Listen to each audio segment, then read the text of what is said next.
इतना संभाल लेंगे? वो आपके लोकल लीडर जो कह रहे हैं कि गगन यादव एक बार आते हैं दोबारा नहीं आते हैं, वो संभाल लेंगे? वो डिप्रेशन में चले जाएंगे अगर हमारे जितना काम करके दिखा दें तो वो पागल हो जाएंगे, अपने बाल नोच नोच के फेंकने लगेंगे, उनका शरीर काकड़ी जैसा हो जाएगा। जब खाने के लिए सुबह से निकलते हैं तो बिना खाए निकलते हैं, और रात को मिलेगा या नहीं मिलेगा इसका कुछ नहीं पता रहता। और अकेला बच्चा होने के बाद अपने माँ बाप का, परिवार को समय नहीं दे पा रहा हूँ। इतना अगर वो कर देंगे तो शायद इतना नहीं कह पाएंगे कि गगन यादव एक बार आते हैं और दोबारा नहीं आते। आपका आने का मकसद यहाँ पर क्या रहा? हम श्रद्धांजलि देने आए हैं और समाज में ये दुर्घटना हुई है तो एक सामाजिक जिम्मेदारी के तहत हम लोग यहाँ पीड़ित परिवार से मिलने आए, उनका ढाढ़स बांधने आए हैं और इस दुख की घड़ी में उनके आंसू पोंछने आए हैं। हर जगह आते हैं, कई बात कहते हैं हम आपके साथ हैं, आप जब कोई घटना घटित तब आते हैं। उसके आप एक बात बताइए, पहले कौन आएगा? ये तो आप सोचिए, आप क्या पूछ रहे हैं? मतलब कि आप यहाँ पर आते हैं, घटना के बाद ही तो आदमी आएगा ना, घटना से पहले थोड़े ना आएगा। विवाद जो चलते आ रहे हैं उनका संगठन से कोई मतलब नहीं है। अगर मेरी आपसे दुश्मनी है, आपकी मुझसे दुश्मनी है, तो आप कभी ना कभी तो उसे निकालेंगे ना। तो घटना तो होनी जो है वो होगी, लेकिन हमें बस ये देखना है कि हम ऐसी घटनाओं में क्या सही का साथ दे पा रहे हैं पूरी ताकत के साथ, और आज हम सही का साथ देने के लिए आए हुए हैं। सर ये घटना पर रोक और ऐसे ही आते जाते रहेंगे, जो आपने कहा कि आते जाते रहते हैं, ऐसे ही हम आते जाते रहेंगे। सर ये घटना पर रोक क्यों नहीं लग पा रही है? देखिए, घटनाओं पे रोक तो तब भी नहीं लगी थी जब देवों का युग हुआ करता था। ये तो होती ही आई है, होती रहेंगी। मैं फिर से कहूंगा, रोक के तो दावे बड़े हैं कि पहले से अपराध कम हाँ, आप ये कह सकते हो कि ये सरकार सही आंकड़े आपको दिखाने का काम नहीं करती है। मतलब अगर कोई घटना हुई है, मेजर ऐसे घटनाएं हैं जहां पर एफआईआर तक नहीं होती है, ना होने का मतलब ये है कि वो डाटा रिपोर्ट में ना चढ़े। हर आदमी, हर नेता ये चाहता है, जो प्रदेश चला रहा है वो चाहेगा कि मेरे प्रदेश के आंकड़े पॉजिटिव आए, नेगेटिव ना आए। तो उन्हीं आंकड़ों को दबाने के लिए वो लोग एफआईआर तक नहीं लिखते हैं, जो कि बड़ी ही दुर्भाग्य की बात है। सर एक अंतिम सवाल आपसे, बहुत अहम सवाल है। परिवार का आरोप, जो मेन मुलजिम था जिसके नाम तहरीर नामजद दी गई, वो पुलिस गिरफ्तार नहीं की, वो कोर्ट में हाजिर हो गया 10 दिन। इस पे आप पुलिस की लापरवाही? 10 दिन तो घटना को हुए हैं, हाजिर अभी हाल फिलहाल में हुए हैं वो, ठीक है। और हमने भी सूचना अभी 4-5 दिन पहले ही दी थी यहाँ आने की। तो आप देखिए कि वो कहीं ना कहीं उसके अंदर भी डर था, जिस वजह से उन्होंने सरेंडर किया है।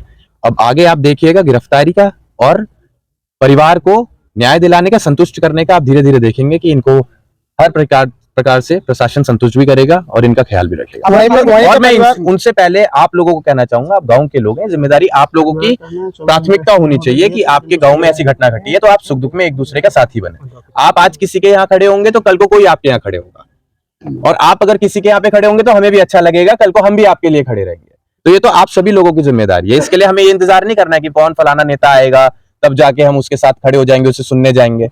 ऐसी घड़ी में तो आप लोगों को एक दूसरे का सहारा बनना पड़ेगा।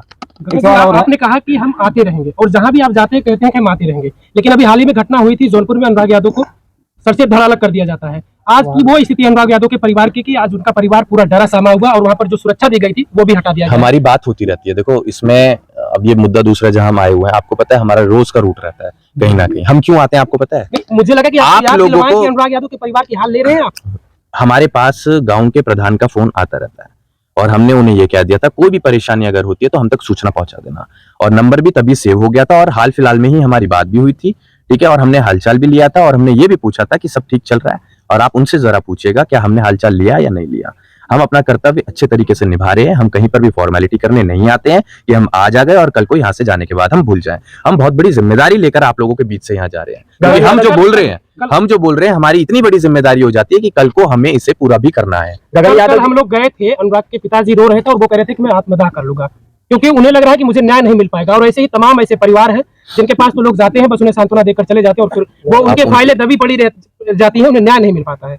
देखिए, न्याय का ऐसा है, हम तो कहेंगे कि अभी हिम्मत बनाकर रखिए आप। मैं पता है किसी के दरवाजे पे क्यों आता हूं, आप मुझसे पूछिए ना, मेरा रोल क्या है। मैं सरकार में तो नहीं हूं, ना ही मैं प्रदेश का मुख्यमंत्री हूं। मैं अपना काम कैसे कर रहा हूं? आपके जीवन में कोई दुख आया, मैं आपके साथ आके खड़ा हो गया। आपको किसी से डर है, आपको खतरा है, मैं आपके साथ आके खड़ा हो गया। मैंने आपके साथ खड़े होने के बाद आपको इस चीज का एहसास करा दिया कि अब आप अकेले नहीं है, अब आपके साथ हम लोग हैं। तो आपको हिम्मत मिली। अब आगे की लड़ाई तो आपको लड़नी है ना, हम तो रोज लड़ रहे हैं। लेकिन हम इतना जरूर कह के जाएंगे कि आपको कोई परेशान नहीं कर पाएगा। अब आप अकेले नहीं है, आपके पास एक ताकत जुड़ चुकी है। समझ रहे हैं आप हम क्यों आ रहे हैं किसी के दरवाजे पे? क्या वजह है? उसकी हिम्मत को बढ़ाने के लिए आ रहे हैं। क्या वजह है पूर्वांचल में आप बार बार यहाँ सक्रिय हो रहे हैं, और बहुत सारे यहाँ नेता मंत्री विधायक सपा बसपा विपक्ष पक्ष सब लोग हैं यहाँ पर, वो लोग आपसे क्यों आपके नाम लेते हैं? वो लोग कहते हैं गगन जी यार कुछ ऐसा नहीं काम करो, खाली आके चले जाते हैं। क्या मामला है सर? यार देखिए, अब आपको सोचना पड़ेगा कि एक विधायक एक विधानसभा संभालता है, एक सांसद एक लोकसभा संभालता है, एक मुख्यमंत्री भी एक प्रदेश संभालता है। आप कभी गगन यादव से पूछते हैं कि गगन यादव आप कितने प्रदेशों में जा रहे हैं, कहां कहां आप लोगों के बीच में जा रहे हैं, क्या व्यवस्थाएं आपको मिली हुई हैं? मैं रोज सड़कों पे रहता हूं, क्या कभी आपने पूछा कि गगन किसी चीज की कोई समस्या तो नहीं आ रही है? सोच के देखना आप, वो सरकारी खर्चों पे आपकी सेवा करने आ रहे हैं। वही तो दिक्कत, लोग कहते हैं बड़ी फंडिंग कहाँ से इनके पास आ रही है। मेरे पास तो आप आने वाले समय में देखना इतनी बड़ी फंडिंग रहेगी कि मैं हेलीकॉप्टर से आऊंगा हर जगह, उन नेताओं को कह देना। लेकिन आज मैं नहीं आऊंगा, मैं आऊंगा साहब, मेरे पास समस्याएं बहुत है, मैं आप लोगों का दुख का निवारण निकालने आया हूं, मैं आपको हिम्मत देने आया हूं, और मैं रोज भी घूमता रहूंगा। तो आज सड़क हमने छाप दी है पूरी, रोज चलते चलते, कल को हम अगर उड़ते हुए भी आएंगे ना तो भी हम एक दिन का आराम नहीं करेंगे। लेकिन आप समझिए, हमारे पास एक सीमित दायरा नहीं है, उन नेताओं के पास एक सीमित दायरा है। अगर हमारे पास एक विधानसभा एक लोकसभा होती तो एक जिले में हमें घूमने में कोई समस्या ना होती, हम हर किसी आदमी के दरवाजे पे हर दूसरे दिन पहुंच जाते। लेकिन आज परिस्थितियां कुछ और है। मैं दिल्ली से चल के यहां आया हूं, मुझे यहां का कार्यक्रम करने के बाद अभी राजस्थान पहुंचना है, उसके बाद अभी अंबेडकर नगर भी जाना है, उसके बाद प्रयागराज भी जाना है, एक घटना हुई है, उसके बाद कानपुर में भी एक घटना हुई है, हत्या हुई है। आप सोच के देखिए ना, उसके बाद राजस्थान निकलना है।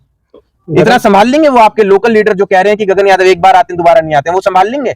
वो डिप्रेशन में चले जाएंगे अगर हमारे जितना काम करके दिखा दें तो वो पागल हो जाएंगे, अपने बाल नोच नोच के फेंकने लगेंगे, उनका शरीर काकड़ी ऐसा हो जाएगा। जब खाने के लिए सुबह से निकलते हैं तो बिना खाए निकलते हैं, और रात को मिलेगा या नहीं मिलेगा इसका कुछ नहीं पता रहता। और अकेला बच्चा होने के बाद अपने माँ बाप का, परिवार को समय नहीं दे पा रहा हूँ। इतना अगर वो कर देंगे तो शायद इतना नहीं कह पाएंगे कि गगन यादव एक बार आते हैं और दोबारा नहीं आते। बहुत बहुत धन्यवाद। इतना सक्रिय है आप, इसका असर मिल रहा है देखने को। बिल्कुल मिलेगा साहब, आगे आने वाले समय में आपको।